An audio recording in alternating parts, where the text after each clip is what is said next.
घर जाके बेटा, मतलब घर पे ही होती एक बार भी नहीं लिया था। ठीक है गुड़िया, आज हम वही कंडक्शन को, वो तो खत्म हो गई है, अब हम देखेंगे कि एक्सॉन के टर्मिनल पे वो जाती है तो सिग्नल आगे कैसे जाता है। अभी तक तो हम एक ही न्यूरॉन के अंदर सिग्नल की मूवमेंट पढ़ रहे थे, अब हम समझेंगे एक न्यूरॉन दूसरे न्यूरॉन को सिग्नल कैसे देता है। ठीक है, तो अब हम जो हमने कल पढ़ा उसका रिलेशनशिप आज हमारा एक्चुअली बनेगा, खत्म हो जाएगा आज ये ना टॉपिक बढ़िया से मजेदार तरीके से। ओके जी चलो, तो ऐसे बनाया था हमने कल neuron, if I am not wrong, correct me if I am wrong. ये हम इसको चांद जैसा बना देते हैं कि इजी हो जाता है हमारे लिए, लेकिन होता नहीं है चांद जैसा। किसी का स्कूटर स्टार्ट नहीं हो रहा। ये मेरे को बताना, मुझे लास्ट में तुमको एक इम्पोर्टेंट बात बतानी है न्यूरॉन से रिलेटेड, ठीक है, इन केस बाई चांस भूल जाऊँ। ठीक है जी, ये मैम। और आजकल एक डॉग है, बहुत बड़ा सा डॉग है, उसने फिक्स कर रखा है, वो रात को 1 बजे मेरी खिड़की के नीचे आके भौंक कर जाता है।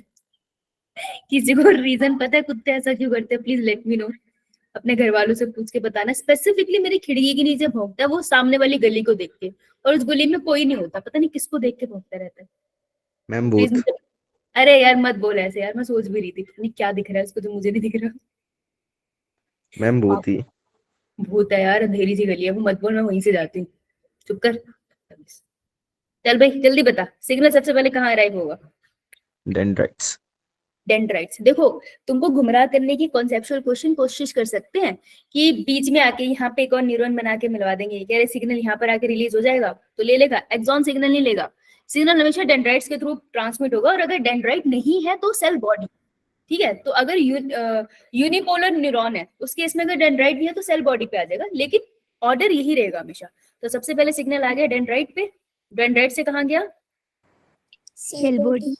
हाँ सेल बॉडी, बहुत सारे डेंड्राइट से आ सकता है ऐसा नहीं है, पर जाएगा सेल बॉडी पे, ऑर्डर गलत मत करना। सेल बॉडी से कहाँ गया बेटा? Axon terminal. एक्सॉन पे गया पहले, टर्मिनल कहाँ चली गई मैं है तुम तो, ये एक्सॉन टर्मिनल, तो वो चला गया किस पे? एक्सॉन टर्मिनल पे। एक्सॉन टर्मिनल से कहाँ गया? Synaptic now. सिनेप्टिक नोव,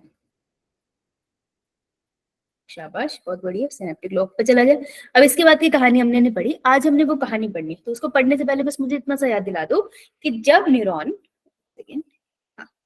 जब न्यूरॉन मस्त चिल होके बैठा था, हाँ जिंदगी में मजे ही मजे है ना, ये सोचती है मेरे दिमाग में पता नहीं क्यों हरीश की शक्ल आ जाती है, ये मस्त चिल होके बैठा है, हाँ मजे आ रहे हैं तो जब न्यूरॉन चिल होके बैठा था तो वो कौन सी स्टेट थी उसकी?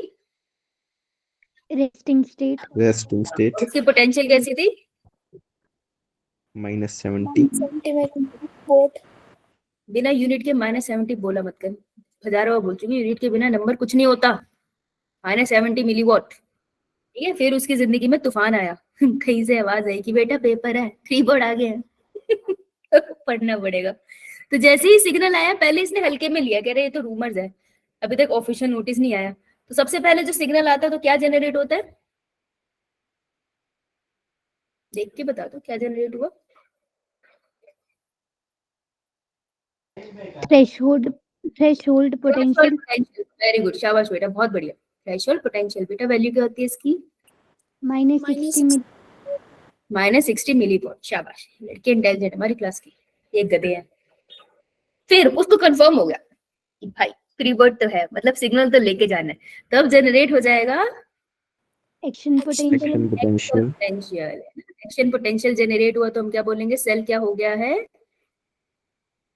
डीपोलराइजेशन। सेल डीपोलराइज हो गया, वो डीपोलराइजेशन होगी, वैल्यू क्या होगी?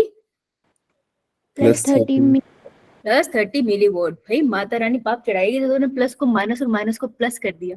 भगवान के लिए आंखें खोल के देखना वहां क्या लिखा है, प्लस या माइनस बाहर आके ना तुम खुद पे हंस दोगे ये कैसी गलती कर दी मैंने है? अच्छा, एक्शन पोटेंशियल आ गई तो अब ये सिग्नल आ गया, अभी सिग्नल आगे धक्का दे देता है, ए पॉइंट से बी में चला जाता है। अब जो ए पॉइंट है उसके हालात तो बिगड़ गए, तो वो अपने हालातों को ठीक करना चाहता है, तो वो किस स्टेट में चला जाएगा? रिपोलराइजेशन। रिपोलराइजेशन की वैल्यू -70 मिलीवोट। हाँ रिपोलराइजेशन के बाद, लेकिन अभी तो आयन इधर उधर हो गए हैं, तो अपने आप को समेटने के लिए कौन सा फेज होता है जब कोई सिग्नल कंडक्शन नहीं होगा? रिफ्रैक्टिव पीरियड या फेज, है ना। पोटेंशियल उतनी होती है -70 मिलीवॉट, बस आयंस अपनी अपनी जगह पे चले जाते हैं, राइट। अब दोबारा से एक्शन पोटेंशियल जनरेट हो सकती है, तो अब हम बोलेंगे रिफ्रैक्टिव पीरियड के बाद न्यूरॉन कहाँ चला गया? दोबारा से टेस्टिंग स्टेज में चला गया, है ना। दोबारा से रीस्टार्ट हो जाएगा प्रोसेस। और कभी कभार रिपोलराइजेशन करते करते इमोशनल भी हो जाता है, और रिपोलराइजेशन के बाद कभी कभार वो एंटर कर जाता है एक और फेज में, जिसे हम बुलाते हैं हाइपरपोलराइजेशन। वैल्यू क्या होती है? -90। -90 मिलीवॉट। मत बोल लियो, मुंह में तेरे कुछ हो जाएगा अगर तू पूरा बोल लेगा तो, है। -90 मिलीवॉट, हाँ यो का बच्चा, -90 मिलीवॉट, राइट। यही था। इसके साथ वजह से एक बार आयन बता दो तो हम आगे चलते हैं कि रेस्टिंग पोटेंशियल के टाइम पे, अगली शीट पे ठीक, मैंने एक और रखा। चैनल्स की बात कर लेते हैं एक बार, तो कंफर्म है कि सबको थोड़ा थोड़ा तो एटलीस्ट याद है ना। बाकी जितनी बार रिवाइज करोगे उतनी बार होगा। अगर एक बार याद लग भी रहा है तुम्हें तो रिवीजन तो लगेगी, इसमें भूल जाओगे। तो सब जब रेस्टिंग फेज में था सबसे पहले, इतना गंदा भी लिखने की जरूरत ही नहीं मुझे वैसे। First is resting phase.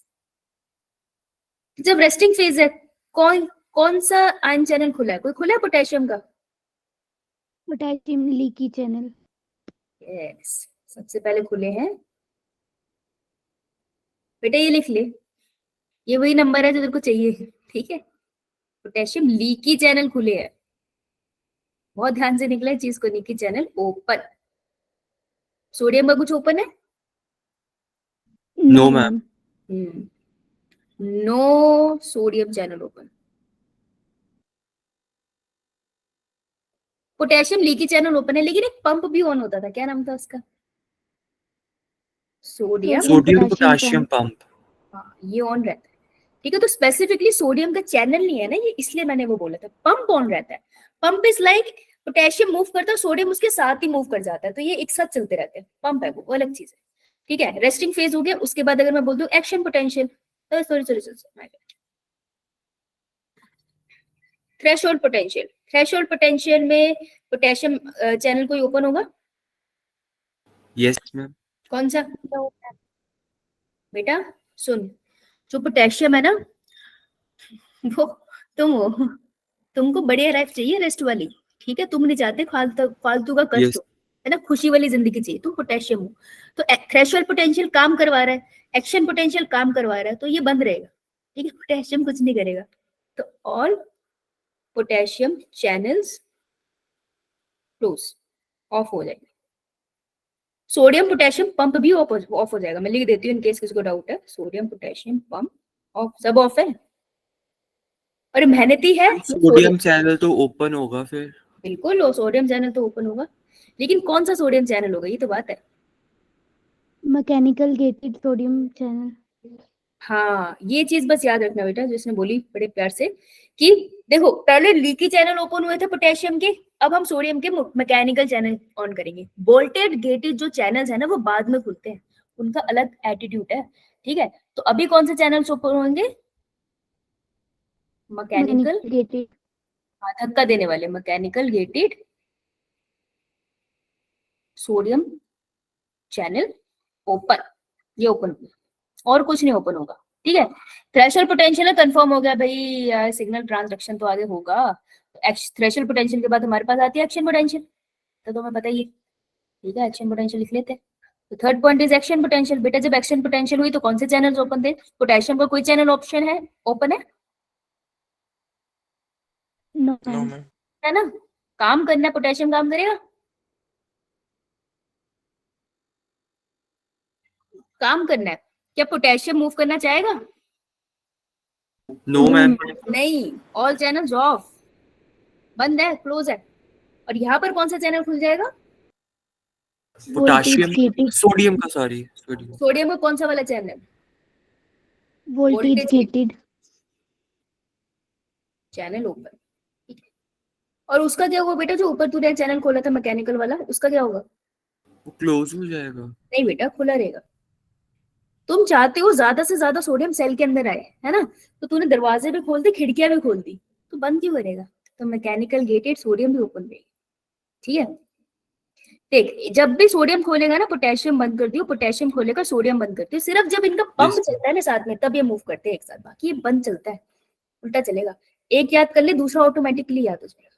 चलो, ये हो गया। अब ये चाहता है मैं वापस अपने हालातों पे आऊं, तो एक्शन पोटेंशियल को ही हम डीपोलराइजेशन कहते थे। अब मैं तुमसे चौथा स्टेप बोलूंगी, दैट इज रीपोलराइजेशन। बेटा, रीपोलराइजेशन के टाइम पे ये चाहता है मैं वापस रेस्टिंग फेज में जाऊं। तो रेस्टिंग फेज में कौन जाना चाहता था, तुम या सोडियम? पोटाशियम। पोटेशियम। तो पोटेशियम का चैनल ओपन होगा, लेकिन अब कौन ओपन होगा? वो गुस्से में है, कह रहा वापस लेकर आओ। तो मेहनती चैनल ओपन होगा, दैट इज पोटेशियम। कौन सा चैनल? Voltage mechanical. नहीं बेटा, voltage gated potassium channel open. यहाँ पे मैकेनिकल, तो सोडियम में मैकेनिकल पड़ेगी, पोटेशियम में मैकेनिकल वाला नहीं पड़ेगी, ठीक है। इस टाइम पे सोडियम चैनल ओपन होगा।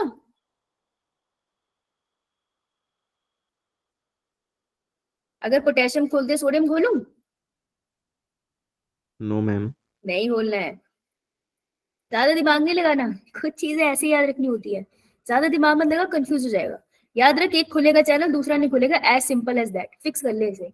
अगर एंट्रेंस में क्वेश्चन निकालना है तो ट्रिक करते हो ना, ये ट्रिक्स है, करनी पड़ेगी ऐसे।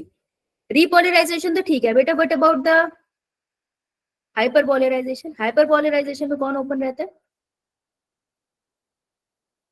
ये जो ऊपर लिखा है ना पोटेशियम चैनल, बस यही ओपन रहता है, सोडियम चैनल बंद ही रहता है। ये सेम प्रोसेस चलेगा, बस ज्यादा पोटेशियम अंदर आ जाएगा, समझ आई? तो पोटेशियम चैनल, क्वेश्चन आता है नीट में कि हाइपरपोलराइजेशन के लिए कौन सा चैनल रिस्पॉन्सिबल है? पोटेशियम चैनल रिस्पॉन्सिबल है, क्योंकि वो कुछ ज्यादा ही मूव कर गया, ठीक है।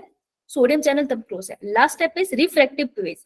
जब आयंस अपने अपने घर जाएंगे, तो रिफ्रैक्टिव पीरियड में अपने अपने घर जाना चाहते हैं आयंस, तो कौन से चैनल्स खुलेंगे? पहला पोटेशियम लीकी, और दूसरा सोडियम पोटेशियम पंप। अब फर्स्ट स्टेप देखो, रेस्टिंग फेज में भी तो यही खुला था ना, यो मैम। एग्जैक्टली यही होगा, क्योंकि अब दोबारा से स्टेप रिपीट हो रहा है ना। तो सेम सोडियम सारे चैनल्स क्या होंगे? क्लोज। तो दोबारा से अब ये न्यूरॉन सिग्नल ले सकता है, ठीक है। तो दिस इज द चैनल का सीक्वेंस। लिख लिया आप लोगों ने? यो मैम। एक सेकंड में से ज्वाइन कर लो। अब मैं तुमको इसके बाद एनिमेशन भेजूंगी, ठीक है। इसको सामने खोल के एनिमेशन देखना, प्लीज लेट के मत देखना यार एनिमेशन, क्योंकि फिर वो ये ऊपर से निकल जाएगी इंपॉर्टेंट बातें, फायदा क्या हुआ? इससे तो तुम इंस्टा स्क्रॉल कर लेते हैं। तो उठ के बैठ के एक बार इसको सामने रख के एनिमेशन देखना, तो क्लियर हो जाएगा। क्योंकि बच्ची ने पिछले क्लास में बोला उसको एनिमेशन चाहिए देखने के लिए, तो आई सेंड यू समथिंग। चलो एक सेकंड, थोड़ा पोज बना लो, इससे पहले वो बच्चा बाहर कर जाए। Okay, right. चलो, अब ट्रांसमिशन ऑफ इम्पल्स का डालो बढ़िया सा हेडिंग। इसको हम डिटेल में करेंगे जैसे हमने न्यूरॉन ट्रांसमिशन करा है, ठीक है। एनसीईआरटी पढ़ोगे उसमें कम लिखा है, हमने बहुत डिटेल में कर लिए, सारे क्वेश्चन लग जाएंगे तुम्हारे।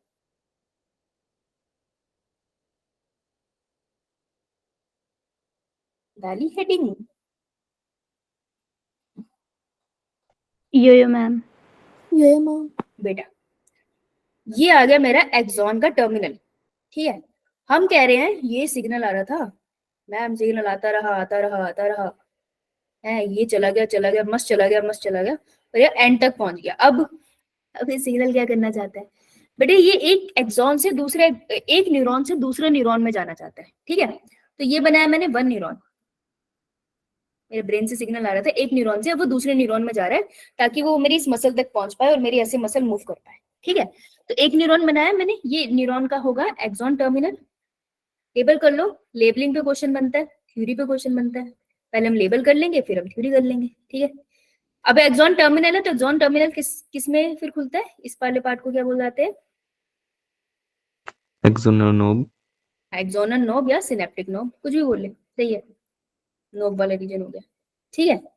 अब ये दूसरे, मेरी बात ध्यान से सुनना, ये एक एक्सॉन है, ये दूसरे एक्सॉन के साथ सिग्नल ट्रांसमिशन करना चाहता है। तो दूसरे एक्सॉन को कौन सा पार्ट बनाऊं? इस तरफ एक्सॉन बनाऊं, या सेल बॉडी बनाऊं, या एक्सॉन नोब बनाऊं, क्या बनाऊं? डेंड्राइट्स। डेंड्राइट्स। क्योंकि हमने हमेशा बोला ना सिग्नल डेंड्राइट से आता है, तो ये सिग्नल सीधे डेंड्राइट्स को ही दे सकता है और किसी को नहीं, ऐसे बनेगा ये। तो यहाँ बना दूं मैं डेंड्राइट्स, चलेगा? यो मैम। ये सेल, अगर किसी के डेंड्राइट्स नहीं है फिर सेल बॉडी पे जाएगा, ठीक है? तो मैं लिख दूं यहाँ पे सेकंड न्यूरॉन। देखो ध्यान से देखना, 2 क्वेश्चन बनेंगे इससे, ठीक है? ये मैंने मिटा दिया। पहला है, देख लो एक बार, ये वाली मेम्ब्रेन एक न्यूरॉन की और इस न्यूरॉन की मेम्ब्रेन को मिला के इस रीजन को हम बुलाते हैं साइनेप्स, ठीक है? साइनेप्स में क्या क्या आता है? साइनेप्स के अंदर एक तो पहले ये रीजन आता है, देखो ध्यान से देखना, एक न्यूरॉन और दूसरे न्यूरॉन के बीच में गैप है, इसको हम बोलते हैं साइनेप्टिक क्लेफ्ट। ये प्रेजेंट हो भी सकती है और नहीं भी हो सकती, ठीक है? 2 कंडीशंस होती, कभी कभार प्रेजेंट होती, कभी कभार नहीं भी होती। तो एक न्यूरॉन और दूसरे न्यूरॉन के बीच में थोड़ा डिस्टेंस हो सकता है, उस डिस्टेंस को साइनेप्टिक क्लेफ्ट बोलते हैं। और साइनेप्स किसको बोलते हैं? एक न्यूरॉन दूसरे न्यूरॉन दोनों की मेम्ब्रेन और बीच का गैप, उसे साइनेप्स बोलते हैं। ये बात क्लियर हुई?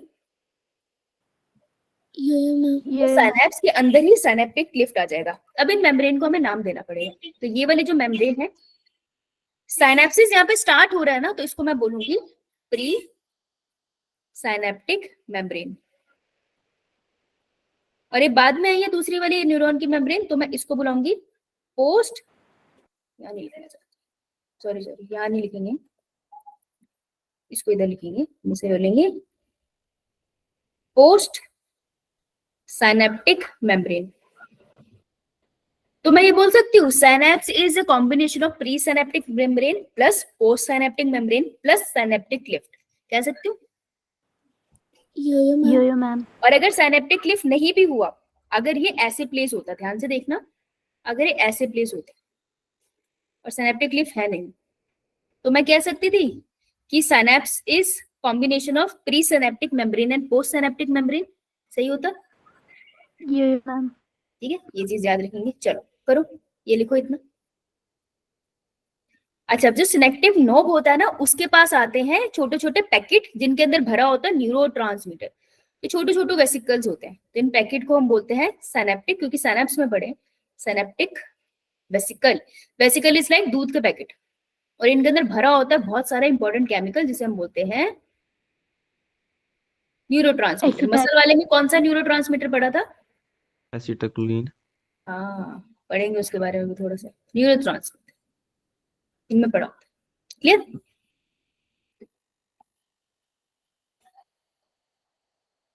पहले तो इसी लेबलिंग पे क्वेश्चन आ जाता है। अभी एनसीईआरटी में पिक्चर दिखा दो तुम्हें, अगर बना लिया है तो।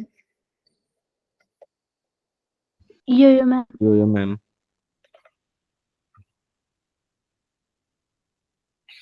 ये 2013 या 14 में क्वेश्चन आया है, 12, 13, 14 में से किसी में क्वेश्चन था, लेबल करने के लिए आया था। कौन से पेज नंबर पे? फिगर 21.3। 390। हरीश, तुम्हारी कौन सी पेज पे है? 234। 234, ठीक है। नई और पुरानी बुक में ये है। देख बेटा, ध्यान से देखना, जो मैं बोल रही हूँ उसकी तरफ देखना, तुमको आराम से समझ आ जाएगा। कॉपी देखते हो पहले। ये पहला एक एक्सॉन है, ये एक्सॉन, ये एक न्यूरॉन का एक्सॉन है, ये 1 न्यूरॉन है, फर्स्ट न्यूरॉन हमारा। ये हमारा ये वाला है सेकेंड न्यूरॉन। लिख लो साइड में पेंसिल से, बढ़िया हो जाएगा, ठीक है। एक्सॉन के बाद आएगा एक्सॉन टर्मिनल। बेटा इसको एक्सॉन टर्मिनल बोल रहा है, और एरो से सिग्नल ट्रांसमिशन दिखा भी रहा है। This is axon terminal. Labeling बहुत जरूरी होती है, एक्सॉन नॉब मत बोलते ना इसको, ठीक है। एक्सॉन टर्मिनल के बाद एक्सॉन नॉब इसने मेंशन भी नहीं करा। अब ये बता रहा है आपको कि ये वाली जो मेम्ब्रेन है ना, this is known as presynaptic membrane, और ये वाली जो मेम्ब्रेन है this is known as postsynaptic membrane. और इन दोनों मेम्ब्रेन के बीच में जो गैप है, डिस्टेंस है, that is known as synaptic cleft. और इन तीनों के कॉम्बिनेशन को हम बोलते हैं साइनेप्स। लेबलिंग में ये वाला पार्ट नहीं सीखता। अब देखो, जो ये वाले गोलू है, इन गोलू को हम बुलाते हैं सिनेप्टिक वेसिकल, और ये जो रिलीज हो रहा है यहाँ पर, दैट इज न्यूरोट्रांसमीटर। ये भी समझाऊंगी। अब अगर न्यूरोट्रांसमीटर रिलीज हो रहा है तो उसको रिसीव कौन करेगा? देखो, एक न्यूरॉन केमिकल रिलीज कर रहा है तो दूसरा न्यूरॉन लेगा ना, तो दूसरे न्यूरॉन के ऊपर, ये सेकेंड न्यूरॉन के ऊपर पड़े हुए हैं रिसेप्टर। दिख रहे हैं आपको रिसेप्टर? तो क्वेश्चन क्या आता है कि जो रिसेप्टर है न्यूरोट्रांसमीटर के, वो कहाँ पड़े हैं? तुम बताओ, प्री सिनेप्टिक मेम्ब्रेन पे या पोस्ट सिनेप्टिक मेम्ब्रेन पे? Post Post synaptic memory. ये क्वेश्चन है नीट का, ठीक है, पीवाईक्यू लगा लेना, दिख जाएगा। डन, करें अपनी सिग्नल ट्रांसमिशन, बता दो। यो मैम। बहुत इजी सर, कुछ भी नहीं है ये, मतलब तुम्हारे ग्रेड में कुछ नहीं है, वैसे तो ये काफी कॉम्प्लिकेटेड प्रोसेस है। मैं पहली बार पोस्ट ग्रेजुएशन पढ़ रहा तो मैं सोच रही थी इतना सारा था ये इसको, ग्रेजुएशन में इतना तो नहीं पढ़ा था हमने, बहुत सारा कुछ था इसमें, बहुत कॉम्प्लेक्स सिग्नलिंग होती है, इतना छोटू सा न्यूरॉन इतनी मेहनत करता है। चल देख बेटा, सिग्नल आ रहा था ना एक्सॉन से इस डायरेक्शन में, तो सिग्नल आता रहा आता रहा आता रहा मेम्ब्रेन के थ्रू, यहाँ आके करता क्या है, वो ना यहाँ आके ओपन कर देता है किसको, कैल्शियम चैनल्स को। ध्यान से सुनिएगा, एक्साइटेटरी सेल्स है ना, मसल सेल भी एक्साइटेटरी सेल्स थे ना, तो उसमें क्या रोल था, सोडियम अंदर आता था और उसके बाद कैल्शियम आयन रिलीज होता था, इसमें डायरेक्टली कैल्शियम अंदर आ रहा है, तो यहाँ पर कौन से चैनल ओपन हो जाते हैं, कैल्शियम आयन के। तो मैं सबसे पहले लिखूंगी, बेटा मेरे साथ साथ लिख लो, वहीं पे कवर हो जाएगा। सबसे पहले क्या हुआ, सिग्नल अराइव्स, कहां पर अराइव हुआ, एट एक्सॉन टर्मिनल, टर्मिनल बनाया वो मैंने, टर्मिनल पे सिग्नल आया। जैसे टर्मिनल पे सिग्नल आया, किसके चैनल्स ओपन होते दिख रहे हैं आपको, किसके चैनल ओपन होते दिख रहे हैं अभी, calcium, हाँ कैल्शियम। कैल्शियम चैनल्स ओपन, बाहर कैल्शियम भर के पड़ा है, अंदर कम है, तो कैल्शियम कहां से कहां मूव करेगा, बताओ। Outside to inside. Outside to inside, तो कैल्शियम अंदर आ गया। लिखो third point, calcium ion moves inside, ठीक है। अब कैल्शियम आयन क्या करता है, देखो यहाँ बहुत अच्छे से एक्सप्लेन नहीं करते आपके लेवल पे, लेकिन हम इसको इतना समझ सकते हैं कि जब कैल्शियम आयन अंदर आया तो अंदर और क्या चीज पड़ी थी, potassium, सिनेप्टिक। नहीं बेटा, वो सोडियम पोटेशियम का काम हो गया ना, वो न्यूरल सिग्नल वहीं तक था। अब इसके आगे सिनेप्टिक नॉब के अंदर क्या क्या चीजें पड़ी थी गोलू गोलू में, न्यूरोट्रांसमीटर। सिनेप्टिक वेसिकल जिसके अंदर न्यूरोट्रांसमीटर था, इसको ऐसे समझते हैं। जैसे ये सिनेप्टिक नोब है, दिख रही हूँ मैं, ये सिनेप्टिक नोब है, सबको दिख रही है नोब। अब जो यो सिनेप्टिक वेसिकल है वो इसके बीच में है, ठीक है, तो मान लो this is a synaptic vesicle. मेरी रबड़ ऐसी दिखती है, मैं इसको गोल नहीं कर सकती, एडजस्ट करो तुम, समझो, ठीक है। ये सिनेप्टिक वेसिकल है, इसके अंदर न्यूरोट्रांसमीटर है, हम इसमें न्यूरोट्रांसमीटर बना देते हैं। ओह, ओह, ओह, ओह, दिख रहा है, नहीं दिख रहा है तो मेरे को नहीं पता, ठीक है। तो ये मेरी सिनेप्टिक नोब है, ये मेरा एक्सॉन है, ये मेरी सिनेप्टिक नोब है, और इसके अंदर न्यूरोट्रांसमीटर। तुम मेरे को बताओ, न्यूरोट्रांसमीटर सेंटर में बनाया ना, तो ये किसी मेम्ब्रेन को टच करता हुआ बनाया मैंने, ध्यान से देखो। No ma'am. तो न्यूरोट्रांसमीटर का जो ये अंदर ये वेसिकल है ना, मैं सिर्फ वेसिकल की बात करूंगी अभी, ये थैला है ना, इसके अंदर न्यूरोट्रांसमीटर भरा है, ये किसी को टच नहीं करता है, ये इसकी खासियत होती है। तो सिनेप्टिक नॉब के अंदर ये जो वेसिकल है ये ऐसे पड़ा होता है, ये टच नहीं करता मेम्ब्रेन को। हम क्या चाहते हैं, मेम्ब्रेन को टच करे, पता है क्या होगा, अब मान लो ये प्री सिनेप्टिक मेम्ब्रेन है, ये इसके ऊपर वेसिकल था, ऐसे ऐसे घूम रहा था। अब जैसे ही कैल्शियम आता है ना, कैल्शियम इसको मूव करा देता है प्री सिनेप्टिक मेम्ब्रेन की तरफ, और जैसे प्री सिनेप्टिक मेम्ब्रेन को टच करता है, द मोमेंट ये उसको टच करता है, प्री सिनेप्टिक मेम्ब्रेन में से छेद होगा और सारा न्यूरोट्रांसमीटर बाहर रिलीज हो जाएगा। समझ आई? यो मैम। अब इसको हम लोग कॉपी पे करेंगे, हमारा मन कर रहा है, मैं स्क्रीन शेयर करूं, देख बेटा, कैल्शियम मूव हो गया, कैल्शियम क्या कराएगा, कैल्शियम आयन मेक्स सिनेप्टिक, लिख लो, वेसिकल टू मूव किसके पास, नियर प्री सिनेप्टिक मेम्ब्रेन है post synaptic membrane, pre pre synaptic membrane, pre synaptic membrane, साथ साथ लिख लेना बेटा जी, कल कौन सा मुहूर्त निकालना है जो कल लिखोगे, प्री वाली को अंडरलाइन कर रही हूँ, भूलना मत। तो मैंने बोल दिया कैल्शियम अंदर आया, ये मेरा पहला है स्टेप। दूसरा step, calcium ion channels open हुए, कैल्शियम मूव कर गया अंदर, ठीक है। ब्लू किस क्यों बना रही है अभी, जब रेड से बना है, ये मेरा दूसरा स्टेप है, मैं यहाँ लिख रही हूँ स्टेप्स, ओहो, फर्स्ट स्टेप। कैल्शियम मेक करता है कि सिनेप्टिक वेसिकल जाए मेम्ब्रेन की तरफ, है ना? तो सिनेप्टिक वेसिकल मेम्ब्रेन की तरफ जा रहे हैं। This is my, let's say कौन सा स्टेप है? Fourth step. अब सिनेप्टिक वेसिकल क्या करेंगे? मेम्ब्रेन के साथ जाके टकरा जाएंगे। तो यहाँ लिख दो फिफ्थ स्टेप, सिनेप्टिक वेसिकल। इसको लिखते कैसे? प्यार से लिखते हैं, टकराना नहीं लिखते, हम कहते हैं फ्यूज हो गया, fuse with pre synaptic membrane. Fuse करा देंगे इसको, लिख लो, एनसीईआरटी में लाइन में नहीं लिखा। फ्यूज करा दे इसको, ये फ्यूज करा दिया हमने। जैसे फ्यूज करा, यहाँ पे छोटू सा होल हो जाएगा जो बाद में हील भी हो जाएगा। ठीक है, छोटू सा होल हो गया भाई, पूरा गुड़ खराब करना है। और सारा न्यूरो ट्रांसमीटर कहाँ निकल गया? कौन से रीजन में निकले?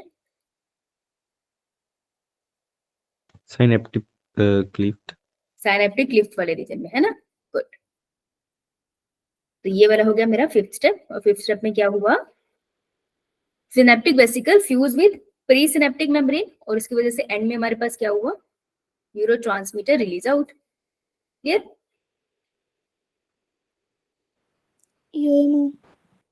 यो मैम।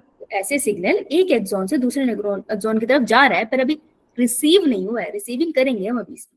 तो दूसरे वाला न्यूरॉन बना देते हैं, ऐसी क्या दिक्कत है? बना दे उसका, फिर डेंड्राइट बना देती हूँ, ठीक है, एक बड़ा सा, इन केस तुम्हें कंफ्यूजन ना हो जाए। इसका डेंड्राइट थोड़ा पावला सा बन गया, चलो ऐसे बना देते हैं, ठीक है। अब डेंड्राइट और सेल मेम्ब्रेन के ऊपर क्या पड़े हुए हैं? रिसेप्टर। हाँ, न्यूरोट्रांसमीटर को पकड़, स्पेसिफिक रिसेप्टर है ये। ब्लू वाले को पकड़ने के लिए बने, और कोई न्यूरोट्रांसमीटर आएगा ये नहीं करेंगे कनेक्ट। Very specific receptor. तो स्पेसिफिक मैं लिख देती हूँ उसको, बड़ी अच्छी बात बोली मैंने, वाह मजा आ गया, लिख लेते थे। These are neurotransmitter specific receptor.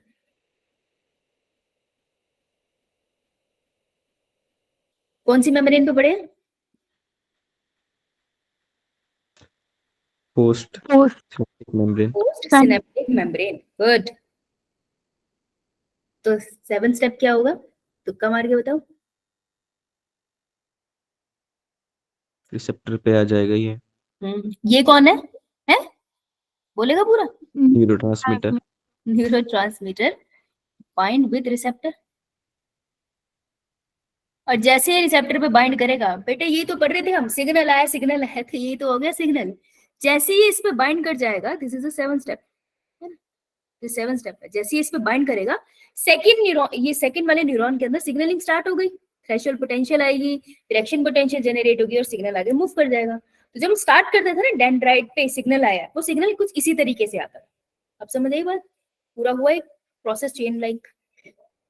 Yo ma'am. This is how it happens. देखो इसे,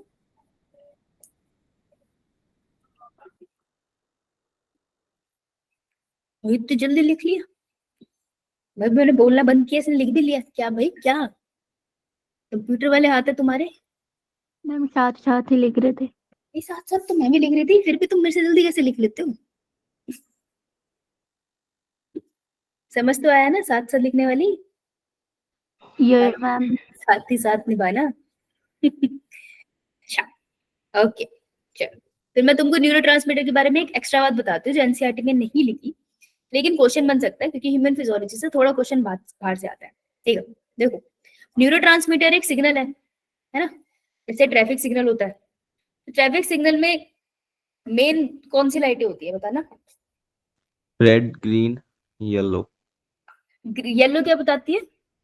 ऑरेंज मैम, येलो नहीं होती। येलो, फिर ऑरेंज क्या बताती है? नहीं होती थी कल तक तो, मैम की ग्रीन लाइट स्टार्ट होने वाली है। कि तुम्हारा अपना बढ़िया से गाड़ी वाड़ी स्टार्ट कर लो, होने वाली है, उसको हटा दे। ठीक है, तो मेन कौन सी है जो सब ट्रैफिक को रोक देगी? That is red. और चलाने वाली ग्रीन। न्यूरोट्रांसमीटर भी सिग्नल है, तो ये क्या करेगा? एक न्यूरॉन पे जाके गिरा या मेरे मसल पे आके गिरा, ये दो ही चीजें करेगा। या तो ये बताएगा सामने वाले को कि काम कर, या ये सामने वाले को सिग्नल करेगा कि चुप हो जा। जैसे कोई न्यूरॉन का सिग्नल आया मेरे ग्लैंड के ऊपर, तो ये ग्लैंड को बोलेगा सिक्रीशन कर हार्मोन की, या फिर बोलेगा सिक्रीशन को रोक दे, अब जरूरत नहीं है। तो न्यूरोट्रांसमीटर दो तरीके के फंक्शन कर सकते हैं, या तो प्रोसेस को स्टार्ट कर सकते हैं या प्रोसेस को रोक सकते हैं, है ना? तो neurotransmission on the basis of function लिख लेते हैं, ऑन बेसिस ऑफ फंक्शन। क्या काम कर रहे हैं, दो कैटेगरी में आते हैं। एक होते हैं एक्साइटेटरी और दूसरे क्या होंगे, तुक्का ही मान लो, इनहिबिटरी। ठीक है, तो बेटा एसिटाइल कोलिन जब हम रिलीज करता दिखा रहे थे, मसल कॉन्ट्रैक्शन करवा रहा था, रुकवा रहा था? करवा रहा था। करवा रहा था, तो that would be excitatory. Higher grade में डालोगे ना तो इसके काफी एक्सेप्शन मिलेंगे आपको, अभी तुमको एक्साइटेटरी समझ। ठीक है, इसके अलावा एक और होता है, एक होता है एपिनेफ्रिन। अभी तुम नेक्स्ट चैप्टर में थोड़ा और पढ़ोगे, तो अभी के लिए लिख लो। एक होता है एपिनेफ्रिन और इसको हम क्या बोलते हैं, एड्रेनलिन। और एक और होता है दैट इज नॉरएपिनेफ्रिन, वो भी एक्साइटेटरी होते हैं। ठीक है, और एक होता है ना खुशियां खुशियां देने वाला, जो तुमने ड्रग वाले में भी पढ़ा था, नाम था उसका। हेपेरिन। ड्रग वाले में हेपेरिन कहाँ पढ़ा था भाई? हेपेरिन यार एंटीकोएगुलेंट होता है। रुलाएगा क्या तू मुझे क्लास में? है डोपामाइन। डोपामिन।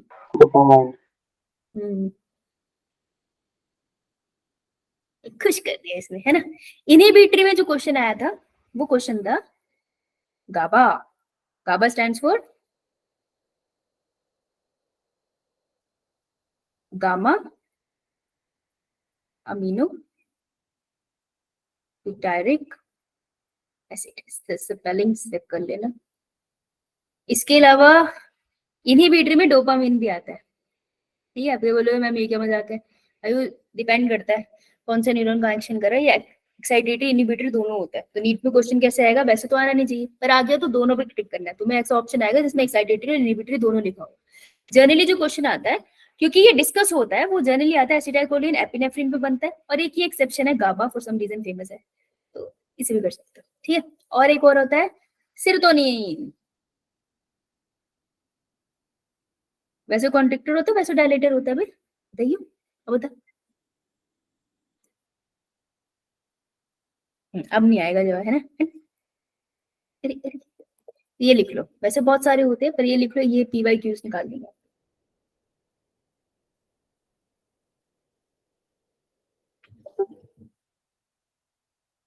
बेटा इतनी जल्दी लिख रहे हो, तू ही लिख ले मेरी जगह, मेरी मेहनत भी हो जाए।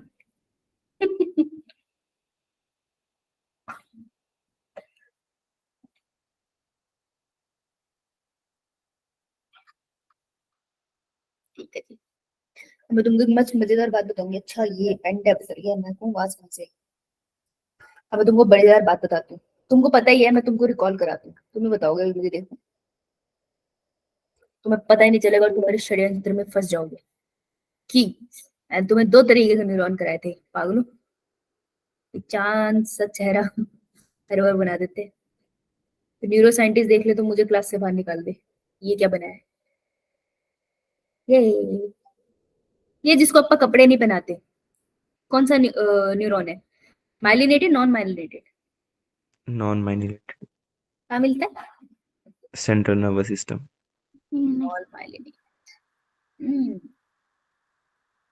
और एक जिसको हम कपड़े वपड़े पहना देते हैं, वो क्या मिलता है? Peripheral nervous system. तो ये जो नॉन माइलिनेटेड होता है वो पेरिफेरल नर्वस सिस्टम में नहीं मिलता। मिल जाता है कभी कभी। ऐसे ढूंढने जाएंगे तो मिल जाए कहीं कहीं, है। कभी कभी नहीं मिलता, भी मिलता है। हमेशा PNS एंड CNS दोनों में मिलता है, लेकिन माइलिनेटेड हमें सिर्फ क्या बोलते हैं बच्चे? ओए माइक बंद कर। मेरे को मिल जाएगा ये सिर्फ PNS। ठीक है, कपड़े बना देते हैं इसको ऐसे, टुडू टुडू, ये पहना दिए कपड़े, टुडू टुडू, इतनी सर्दी है कपड़े पहनो। चलो थोड़ा साफ कर ले, सफाई कर देते हैं इसके ना। स्वेटर पहनने के बाद वो अंदर से वो निकालनी पड़ती है ना हाथों को, पता नहीं कहाँ चले जाते हैं। स्पेशली स्कूल का स्वेटर पहनते हुए तो निकल जाते हैं, ऐसे से कपड़े निकालते हैं। देखो बात बताओ, नर्व कंडक्शन जब हम बोलते हैं तो आयन किसके अक्रॉस मूव कर रहे होते हैं? अंदर जा रहे होते हैं या फिर प्लाज्मा मेम्ब्रेन के अक्रॉस मूव कर रहे होते हैं, अंदर बाहर? Plasma membrane. जब भी नर्व कंडक्शन कराते हैं, ऐसे बनाते हैं ना, सोडियम अंदर आया पोटेशियम बाहर गया, है ना, ऐसे बनाते हैं। तो नॉन माइलिनेटेड में तो सब बढ़िया हो गया, signal transaction A to B, B to C, C to E आराम से, क्योंकि ये आराम से चल रहा था। भाई जिसको कपड़े बना दिए, ये फैट है, अगर ये फैट की लेयर है तो ये थोड़ी आयन को मूव करने देगी, चैनल्स थोड़ी ऊपर होने देगी। तो यहाँ सिग्नल कंडक्शन कैसे होता है, यहाँ पे सिग्नल कंडक्शन ऐसे दिखता है, आपको दिखता है ऐसे है लेकिन होता अलग तरीके से। ये आया सिग्नल ए पे, ए से गया हुई बी पे, इसे उई सी से, ये बीच वाली स्पेस को अपन क्या बुलाते हैं, देख के बनाना पिक्चर में, एनसीईआरटी में लिखा है, दीज आर नोन एज रणवीर सिंह node of Ranvier Ranvier. Yes, तो नोड ऑफ रैनबियर से सिग्नल जंप कर करके जाता है, तो ऐसी कंडक्शन को अपन क्या बुलाते हैं, this is known as saltatory conduction, या इसी को बोलते हैं जंपिंग कंडक्शन। ठीक है, समझ आई बात। अब मेरे को बताओ, एक ही सड़क है, एक 2 किलोमीटर की रेस है, एक बच्चा सीधी सीधी भागता हुआ जा रहा है और एक थोड़ा जंप ले लेके जा रहा है, क्या लगता है जल्दी कौन पहुंचे, सीधा।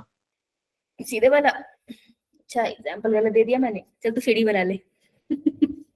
अगर सीढ़ियां हैं, ठीक है, तो हर एक सीढ़ी पे पैर रख के चढ़ रहा है, और एक है दो दो सीढ़ियों को टाप के चढ़ रहा है, तो जल्दी कौन पहुंचेगा। एक एक वाला। अबे ये तो कंपटीशन दो करके देख, वाला। ये तो मैंने अपने भाई से बहुत लड़ाई लगाई है। दो दो वाले जीतता भाई, उसी से सीखा मैंने, अब मैं दो दो करके ही टापती हूँ। बेटा एक मैम एक ये सीढ़ी कैसे चढ़े, है गई? समय लगेगा, ऐसे कैसे गिर जाएगा, पागल हो तुम, सीधा टापना, गिर जाएगा, कितनी छोटी टांगे तेरी हैं। हट। नहीं मैम, मैं आपके लिए बोल रहा था। मैं, अच्छा इसको मेरी टांगों की ज्यादा परवाह है। नहीं बेटा, मैं इतनी तो टॉल हूँ कि मैं मैनेज कर लूँ इतना, है ना। कभी ऑफलाइन क्लास में मुझे मिलना, मुझे याद दिलाना, इसके सर पे चप्पल मारनी है मैंने। ठीक है बेटा, याद दिलाना मुझे जरा।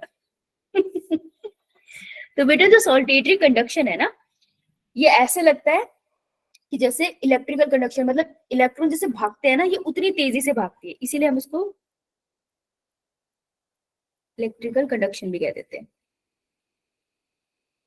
अब बता, करंट तेजी से भागेगा या फिर मैं पानी फ्लोर पे डाल दूं वो तेजी से भागेगा, करंट। करंट भागेगा ना। तो बड़ी ऑब्वियस चीज है ना कि इलेक्ट्रिकल कंडक्शन फास्टर होती है। और जो ऊपर चल रही है ये फिर कौन सी कंडक्शन है, यहाँ पे एसिडाइल कोलिन यानी केमिकल रिलीज हुआ है ना, तो हम इसको बोलते हैं केमिकल कंडक्शन। और सिनेप्सिस में होती है, इसलिए हम इसको केमिकल साइनेप्स भी बोल देते हैं। ये वर्ड यूज करो एनसीईआरटी में। और नीचे वाले को अपन बोलेंगे इलेक्ट्रिकल साइनेप्स। ठीक है जी, साइनेप्स, साइनेप्स कहाँ है, साइनेप्स, साइनेप्स। थोड़ा सा ऐसे, थोड़ा सा मतलब एकदम डिफरेंशिएट कर लेते हैं कि केमिकल सिनेप्स कैसे लगता है, स्लो होगी फास्ट, अरे स्लो। आएगा, फ्यूज करेगा, रिलीज होगा, रिसेप्टर से बाइंड होगा, स्लो है, करंट जो करके चला जाएगा, तो दिस वुड बी फास्ट। इसमें सिनेप्टिक क्लिफ्ट प्रेजेंट होता है, दो न्यूरॉन के बीच में सिनेप्टिक क्लिफ्ट होता है, क्योंकि एसिटाइलकोलिन या केमिकल को रिलीज होने की जगह भी तो चाहिए ना, तो synaptic Clift present. Electric conduction कहते हैं हमें नहीं चाहिए, हम जंप करके चले जाएंगे, तो पहले कूदते हुए आ रहे हैं, तो synaptic Clift mostly absent, Clift absent. अभी फास्ट कंडक्शन है, देखो हमारा ब्रेन कितना सेंसिटिव है ना, सब कुछ तो इसी पे डिपेंड करता है, राइट। अगर यहाँ पे कुछ लोचा हो जाए तो बेहतर है कि वो रिकवर भी हो जाए। तो अगर कोई चीज फास्ट है, जैसे इलेक्ट्रिकल कंडक्शन है, अगर उसमें कुछ भी गड़बड़ी हुई तो सड़क पूरे ब्रेन में गड़बड़ी हो जाएगी ना बहुत जल्दी से, तो हम उसको ठीक तो कर नहीं पाएंगे। तो ऐसे तो बहुत लोग बहुत जल्दी एक्सपायर हो जाते, नहीं सर्वाइव कर पाते। तो गॉड ने क्या सिस्टम बनाया, उन्होंने कहा कि ह्यूमन बॉडी में इलेक्ट्रिकल साइनेप्स को कम करो, क्योंकि अगर एक इलेक्ट्रिकल साइनेप्स खराब हुआ तो पता नहीं कितने सारे प्रोसेस साथ में खराब हो जाएंगे। तो हमारी बॉडी में ज्यादा क्या देखने को मिलते हैं, केमिकल साइनेप्स, ये मोर इन बॉडी।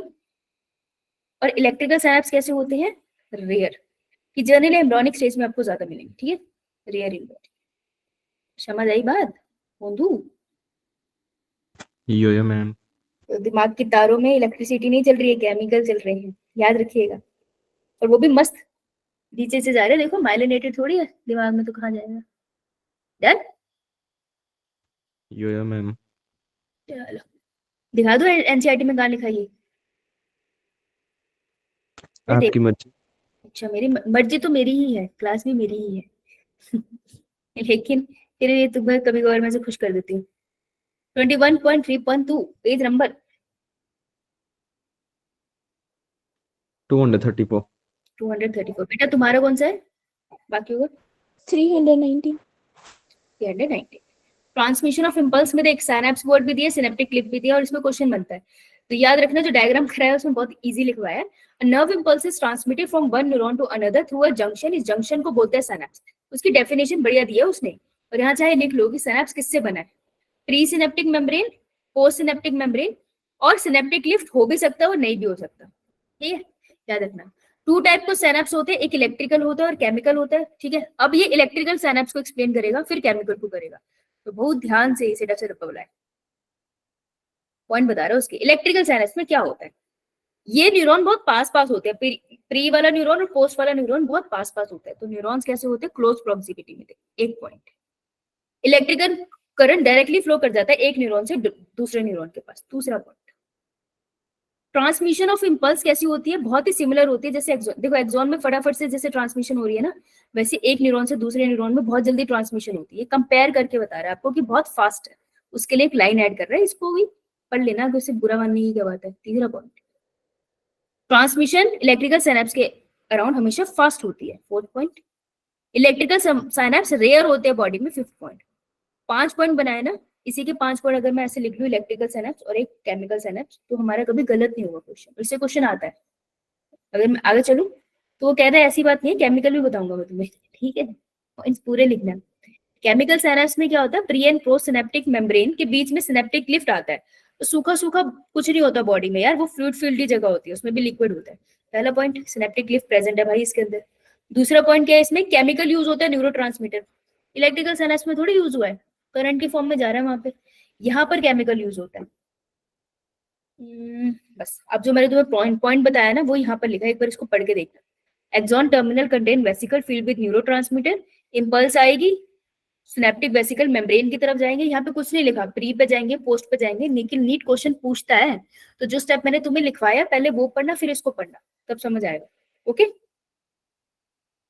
एक लाइन है जो नीट की आती है डायरेक्ट, द रिलीज न्यूरोट्रांसमीटर। जो न्यूरोट्रांसमीटर आया है वो अपने स्पेसिफिक रिसेप्टर पे बाइंड करता है, किसी रिसेप्टर पे नहीं जाता, स्पेसिफिक है, स्पेसिफिक रिसेप्टर पे बाइंड करता है। और वो कहाँ पड़ा है रिसेप्टर? पोस्ट सिनेप्टिक मेम्ब्रेन पे। ये डायग्राम में भी है और ये मैंने तुम्हें लिखवाया भी और एनसीईआरटी में भी है, तो इस पे क्वेश्चन बनता है। ओके जी। और एक चीज ये बताता है कि जो न्यू पोटेंशियल जनरेट होती है, सेकंड न्यूरॉन जो एक्साइट हो गया, या तो एक्साइटेटरी पोटेंशियल हो सकती है, इनहिबिटरी। इसलिए मैंने तुम्हें एक्स्ट्रा कराया कि न्यूरोट्रांसमीटर एक्साइटेटरी भी हो सकते हैं, इनहिबिटरी भी हो सकता है। इन केस पूछ ले तो ये आंसर रहेगा। क्लियर इतना? यो मैम। अबे होश तो नहीं हो गए। देख, तो ये रिसेप्टर वाला ना पॉइंट है, इस पे ध्यान लगा देना और लिख लेना इसको। इधर स्पेसिफिक होते हैं, specific for a particular neurotransmitter. Enzyme भी स्पेसिफिक होते हैं, उनको पता है किसके साथ बांध करना है, किसके साथ नहीं। सबके साथ बाइंड नहीं करते। डन। यो मैम। अब बस एक बार इसका ये वाला पार्ट पढ़ लेना, समरी पढ़ लेना। ह्यूमन फिजियोलॉजी में जो समरी में लिखा है ना, वो मेन टेक्स्ट में ना कुछ लाइन है जो लिखी नहीं है। तो हर समरी में तुम्हें 1 या 2 लाइन निकल के आएगी जो मेन टेक्स्ट में लिखी नहीं होती। तो मेक श्योर आप उसे पढ़ लोगे, पढ़ लेना भाई। अब मैं कल मैंने तुम्हें वो एक भेजा था एंडोक्राइन सिस्टम का बनाने के लिए, बनाया था कल। एंडोक्राइन सिस्टम तुमको बिल्कुल समझ नहीं आएगा अगर वो बना के नहीं लाओगे। डबल पेज लेने हैं 2 और उन्हीं के अंदर सारे हार्मोन और उनकी डिजीज, उनके लोकेशन सब आ जाएगा। बहुत अच्छे से भेजा हुआ है, बना लेना उसको। उसके बिना कल क्लास में बताना, नहीं तो सर फट जाएगा तुम्हारा। क्या हो गया? कल लास्ट लेक्चर लेंगे 11th ग्रेड का, उसके बाद हम लोग सिर्फ 12th डिस्कस करेंगे, क्योंकि 1 से लेकर 17 तक 12th चलेगी, ताकि आपका बोर्ड का पूरा प्रिपरेशन हो जाए। कैसे आंसर राइटिंग होता है और इवोल्यूशन में जैसे सूर्यांश को था कि वो दोबारा से हो जाए, वो भी करेंगे। तो सबसे पहले जो हम चैप्टर कवर करेंगे वो करेंगे बायोटेक, यूनिट वाइज करेंगे। ठीक है, यूनिट उठा लेंगे। सबसे पहले हम बायोटेक यूनिट उठाते हैं। क्यों? क्योंकि छोटी है, बहुत ज्यादा बड़ी नहीं है और काफी स्कोरिंग है। बायोटेक से क्वेश्चन तो बनता है, मतलब बनता है यार, हर साल बनता है। तो बायोटेक यूनिट उठाएंगे, पहले रिवाइज करेंगे, जैसे खाली बोर्ड है ऐसे बोर्ड पे रिवाइज करेंगे, उसके बाद उससे उसके पीछे वाले क्वेश्चन करेंगे। तो आना तुम परसों, यू विल सी कैसे हम प्रैक्टिस करेंगे, ठीक है। उसके बाद हम आगे की यूनिट्स उठाएंगे धीरे धीरे करके। समझ आई बात? यो मैम। चलो, किसी को कोई डाउट है तो बताओ। कोई डाउट नहीं है? अच्छा ठीक है, तो मुझे एक बार रिवाइज करा दो, फिर मैं तुमको छोड़ दूंगी। तो आराम कर लो बेटी, जल्दी से बता दो मेरे को। ये सिग्नल आएगा सबसे पहले किसके पास, एक्सॉन टर्मिनल या axon node? Axon terminal. Axon terminal पे सिग्नल आ गया, अच्छा से कह रही है, ठीक है, लिख देती हूँ। एक्सॉन टर्मिनल पे आ गया सिग्नल। जब एक्सॉन टर्मिनल पे सिग्नल आया फिर क्या हुआ बेटा? कैल्शियम चैनल ओपन हुआ। कैल्शियम चैनल ओपन हो गए। फिर क्या हुआ बेटा? कैल्शियम आयन जो वो अंदर की तरफ मूव करने लग पड़े। Calcium enter inside cell. फिर क्या हुआ बेटे? Calcium makes synaptic vessel to move near presynaptic membrane. मतलब हिंदी बता, इंग्लिश नहीं आती मेरे को। जो कैल्शियम आयन है वो क्या बोलते प्री सिनेप्टिक मेम्ब्रेन की तरफ मूव करने लग पड़े। Calcium ion. फिर यस मैम। मदद मदद करो भाई इसकी, एक थोड़ा पॉइंट खा गई। Ma'am synaptic vessel. Synaptic vesicle को मूव कराने लग जाते हैं प्री सिनेप्टिक मेम्ब्रेन की तरफ, है ना। Yes ma'am. Synaptic vesicle moves under the influence of calcium ion moves towards pre synaptic membrane. Pre synaptic membrane. फिर जो सिनेप्टिक वेसिकल है वो फ्यूज कर जाते हैं फिर प्री सिनेप्टिक मेम्ब्रेन के साथ। हाँ, प्री सिनेप्टिक मेम्ब्रेन से फ्यूज करके बेटा। फिर न्यूरोट्रांसमीटर जो वो रिलीज हो जाते हैं। बाहर की तरफ रिलीज हो गए, शाबाश। फिर उनके साथ जो वो रिसेप्टर बाइंड कर जाते हैं न्यूरोट्रांसमीटर के साथ। न्यूरोट्रांसमीटर रिसेप्टर के साथ जाकर बाइंड करते हैं। रिसेप्टर तो अपनी जगह पड़े रहते हैं, ये रिसेप्टर पड़े कहाँ है? प्री सिनेप्टिक मेम्ब्रेन पे, पोस्ट सिनेप्टिक मेम्ब्रेन पे? Post synaptic membrane. Postsynaptic membrane. और अब जो पोस्ट सिनेप्टिक मेम्ब्रेन वाला न्यूरॉन है उसके अंदर क्या होगा? Signal conduction start. ठीक है, यो मैम। गुड, वेरी गुड बेटा। प्रीति ना? यो मैम। वेरी गुड, गुड, बहुत अच्छे से बताया। Good job. ठीक है बेटा जी, कल मिलते हैं। होमवर्क करके आना, अभी भी तुम्हारे पास टाइम है, तुम्हारी अगली क्लास से पहले। Extra class